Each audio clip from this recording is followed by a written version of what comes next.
Hemos empezado este 2024 con la desclasificación de una serie de documentos relacionados con Jeffrey Epstein, un magnate condenado por tráfico de menores que se suicidó en prisión en Estados Unidos en 2019, y esto ha desencadenado todo tipo de teorías de la conspiración sobre que personas conocidas por todos supuestamente aparecen en listas de pedófilos dentro de esos papeles. En este Maldita la Hora, con el que iniciamos el año, os contamos lo que sabemos sobre estos documentos. También hablamos sobre la llegada de pellets, esas pequeñas bolitas de plásticos, a las costas españolas y si debemos preocuparnos o no. Además, este 10 de enero será obligatoria la mascarilla en los hospitales y centros de salud de toda España, si no bajan los datos de contagio. ¿Y has visto un vídeo que te dice que llevas toda la vida usando mal el papel de albal por una supuesta diferencia entre sus dos caras? Pues ya te avanzamos que ni caso. Empezamos. Maldita la Hora, con Natalia Díez. Seguramente hayas oído hablar en los últimos días de Jeffrey Epstein y una supuesta lista de pedófilos relacionados con él. La desclasificación de unos documentos ha vuelto a poner a Epstein en el foco y con ello también han circulado mucha desinformación. Elena L. Villalvilla, empecemos por el principio. ¿Qué son esos documentos? ¿Hay o no hay una lista de pedófilos en ellos? No hay ninguna lista. A ver, hago un pequeño resumen que nos ayude a entender qué ha pasado, porque este caso no es nuevo, pero ha vuelto a estar de actualidad porque una jueza estadounidense ha ordenado desclasificar y publicar parte de la documentación sobre una causa contra la ex socia y expareja de Epstein, Ghislaine Maxwell. Por refrescarnos la memoria, ambos fueron condenados, Epstein por tráfico de menores y Maxwell por explotación de personas. Eso es, y volviendo sobre los documentos, que hasta ahora estaban bajo secreto de sumario, se han ido publicando en varios lotes y contienen declaraciones de víctimas, citas de testigos, listas de clientes, de colaboradores, de personas cercanas a Epstein o de potenciales testigos para el caso. Algunas personas esperaban encontrar ahí una supuesta lista de pedófilos, supuestos clientes del magnate, pero no ha sido así. Para nada, hablamos de que por el momento son más de 3.000 páginas de documentos judiciales.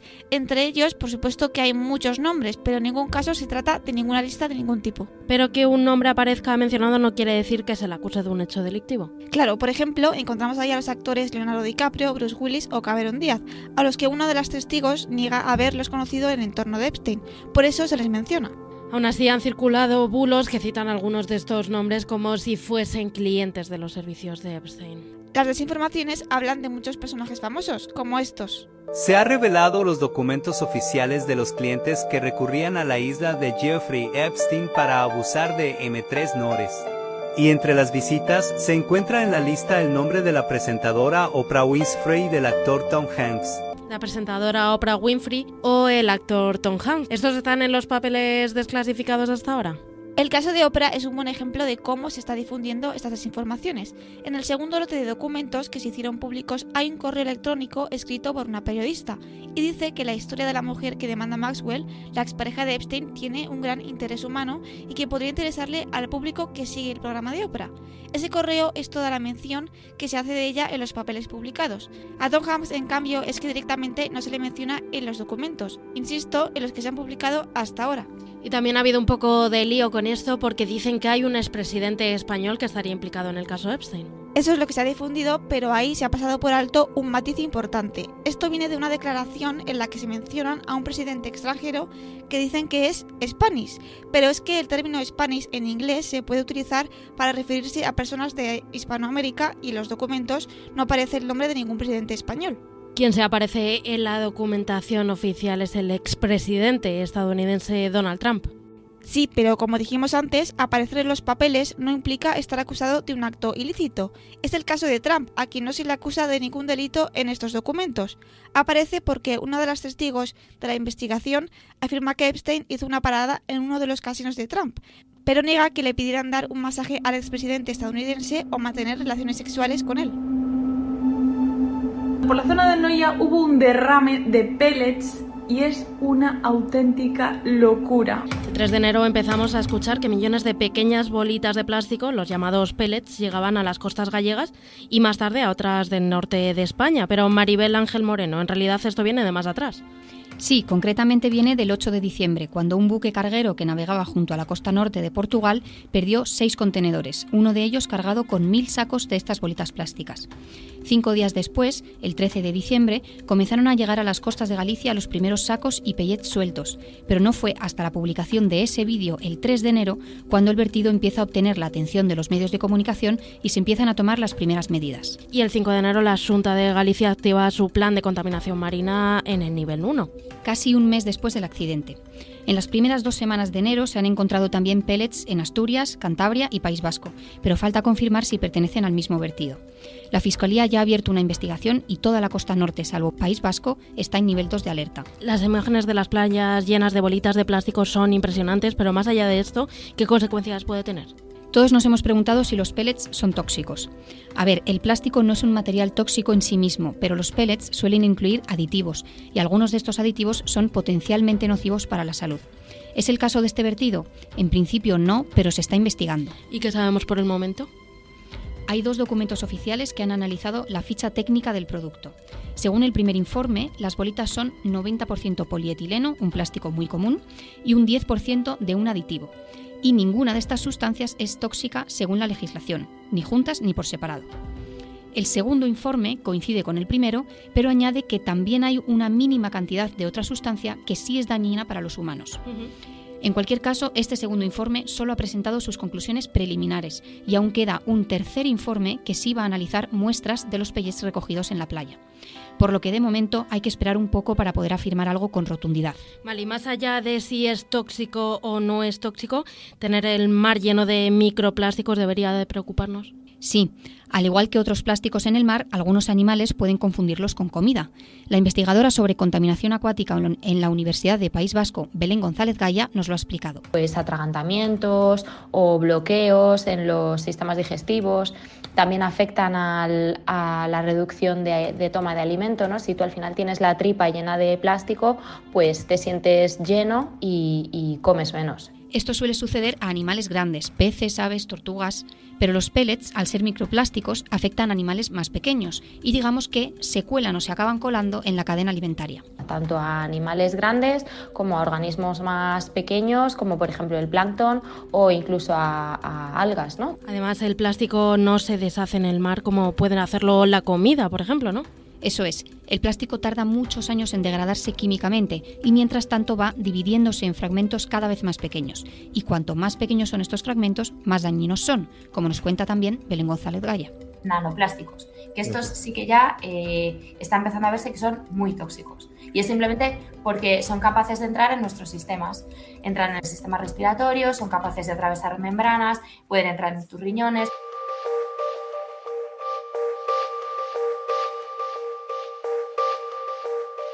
Y a través de una declaración de actuaciones coordinadas va a emitir una orden comunicada a las comunidades autónomas estableciendo el carácter obligatorio del uso de las mascarillas en los espacios sanitarios. Así anunciaba la ministra de Sanidad, Mónica García, este 10 de enero que vuelven a ser obligatorias las mascarillas en hospitales, en centros de salud y centros sanitarios de todas las comunidades autónomas por el incremento de casos de infecciones respiratorias. Fernando Barrio, ¿son los únicos espacios a los que afecta? Sí, porque en farmacias, centros sociosanitarios y otros espacios como residencias, el uso es recomendado, no obligatorio. Pero esto ya estaba en vigor en algunos territorios, ¿no?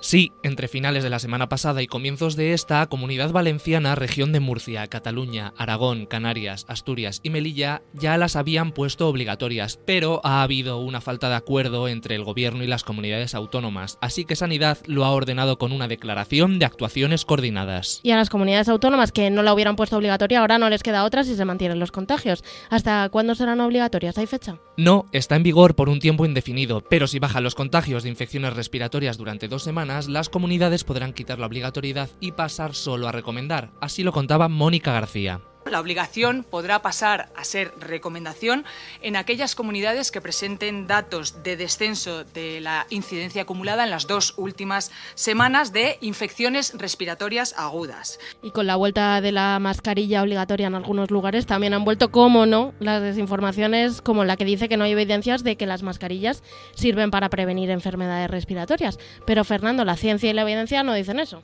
Sí hay estudios que demuestran que su uso reduce el número de contagios ya que filtran el aire que inspiramos y expiramos, pero para que sea eficaz es necesario usarla correctamente y hacerlo junto al resto de medidas preventivas. Vacunarse, guardar reposo, evitar socializar si hay síntomas, ir al médico en caso de dolor intenso o dificultad respiratoria, lavarse las manos y ventilar los espacios. Pues anotamos todo eso, Fernando, pero no ha sido lo único de lo que ha hablado esta semana con relación al Ministerio de Sanidad. Así anunciaba Mónica García que están estudiando implementar las autobajas para que el propio paciente la gestione sin necesidad de ir al médico a través de una declaración responsable. Esto significaría los primeros días, los primeros 3 días, en los cuales hay una declaración responsable del paciente que básicamente es lo que le traslada al propio médico o médica, es pues llevo 2 días con gripe o llevo 2 días con gastroenteritis y no he podido ir a trabajar. Pero aún no sabemos los detalles concretos de la medida y qué carácter tendrá esta autobaja. Justo, el anuncio ha recibido críticas de líderes del PP como Ayuso o el presidente de la región de Murcia, López Miras. No quiero negar que haya buena intención detrás de esa ocurrencia, pero es una ocurrencia. Pero si tiramos de la maldita hemeroteca, Murcia ya implementaba en 1996 esto para sus funcionarios. Sí, y además Mónica García explicó que han iniciado conversaciones con otros ministerios. Su objetivo es aliviar la presión asistencial en la atención primaria ante la incidencia de las enfermedades infecciosas respiratorias. La medida ya estuvo en vigor en España durante algunos meses de la pandemia de COVID-19, así que sería estudiar cómo implementarlo de forma permanente. Países de nuestro entorno, como Alemania, Bélgica, Reino Unido, Portugal, ya lo hacen.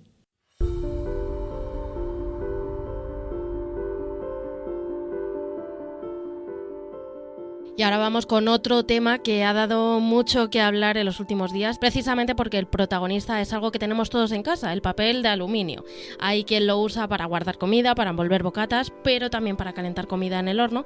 Y José Luz Zafra, el papel de albal, es el protagonista de un bulo que hemos desmentido en la primera semana de 2024. ¿Y si llevamos usando mal toda la vida el papel de aluminio, Natalia? Vamos a escuchar lo que están aconsejando en redes sociales, que dicen que hay un lado dedicado para la comida caliente y otra para la fría. ¿Sabías que cada lado del papel aluminio cumple una función? Está el lado opaco y el lado brillante. El lado opaco es el que absorbe la temperatura, por lo que si quieres hornear algo correctamente, deberás ponerlo hacia afuera. Espera, ¿esto es así? Porque entonces seguro que alguna vez lo he usado mal. Puedes estar tranquila porque no es cierto. Ambas caras, tanto la que es más brillante como la que es más de color mate, tienen la misma composición y propiedades. La diferencia de brillo entre un lado y otro se debe a cómo se fabrica el papel de aluminio, pero nada más.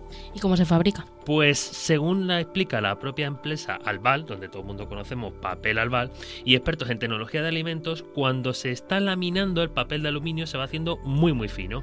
Llega un punto en el que este papel es tan fino y además también es frágil que se pasan 2 hojas juntas para evitar estropicios. La parte que está en contacto con la otra hoja de aluminio queda como menos brillante y eso es todo. Ambas caras sirven igual. Pues eso aclarado, pero hay otra cosa también que hay que aclarar y es que a raíz de esto hay quien dice que este producto no es seguro para usarlo para conservar alimentos. A ver, es un bulo que lleva circulando bastantes años. Como explican varios expertos en maldita.es, siempre que se cocina a temperaturas adecuadas como las de un horno doméstico, es totalmente seguro.